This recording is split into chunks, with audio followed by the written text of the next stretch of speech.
చట్టసభల్లో ప్రజాస్వామ్యానికి పద్ధతి ప్రకారంగా సభకు నాయకుడు ముఖ్యమంత్రి, సభకు అధిపతి స్పీకర్ గారు.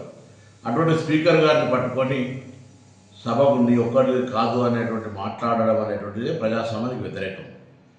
గౌరవ స్పీకర్ గారు మళ్ళీ అవకాశం ఇచ్చింది పొరపాటు కూడా అవును నీది కాదు అని మాట్లాడుతూ మళ్ళీ కనీసం నన్ను సంప్రదించలే, నన్ను కనీసం నాకు అవకాశం కూడా చెప్పుకోవడానికి అనే మాట మాట్లాడుతూ ఇవన్నీ గమనిస్తున్న పార్టీ నాయకత్వం టీఆర్ఎస్ పార్టీ కూడా ఇది జగదీశ్వర్ రెడ్డి గారు చేసింది తప్పు, స్పీకర్ గారిని సభను ఈ విధంగా మాట్లాడడం మంచిది కాదని చెప్తారని అనుకుంటే అది దానికి నిరసనగా నిన్న ధర్నా చేయడం, ఇవాళ నియోజకవర్గాల్లో ప్రజాస్వామ్యానికి వ్యతిరేకంగా ప్రవర్తించిన వాళ్ళే మళ్ళీ నిరసన చెప్తున్నారంటే ఇది పూర్తిగా హాస్యాస్పదం.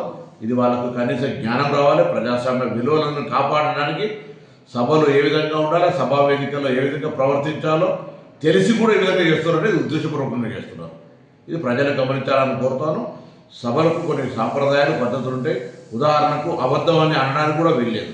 అది ఆ మాటను మనం సత్యదూరం అనాలి. ఇట్లా కొన్ని శాసనసభలో కొన్ని అంశాలు ఉన్నటువంటి పరిస్థితుల్లో సభకు అధిపతి, సభని ఒక్కడదా అంటే ఎస్ శాసనసభకు అధిపతి అనే పదం దానిలోనే అర్థం కనబడుతుంటే కూడా దాని మీద తిరిగి మళ్ళీ ఒక దళితుడు కాబట్టి ఆ విధంగా వ్యవహరించడం అనేటువంటి మాట మాట్లాడతారు. ఇదే టీఆర్ఎస్ నాయకత్వాన్ని అడుగుతా ఉన్న గతంలో చిన్న శాసన మండలి చైర్మన్కి సంబంధించిన అంశం మీద ఏదో కాగితం పారేసిరని చెప్పి మీరు ఇద్దరు సభ్యులను మొత్తం సభ నుంచి కంప్లీట్గా తొలగించినారు, బర్తరఫ్ చేశారు. ఇది మర్చిపోయిన ప్రజాస్వామ్యంలో. అందుకే మళ్ళీ చెప్తా ఉన్నా, ఇటువంటి మాటలు వద్దు, ఇటువంటి నిరసనలు ప్రజాస్వామ్యానికి మంచిది కాదు. టీఆర్ఎస్ పార్టీ నాయకత్వం గమనించాలని కోరుతున్నాను.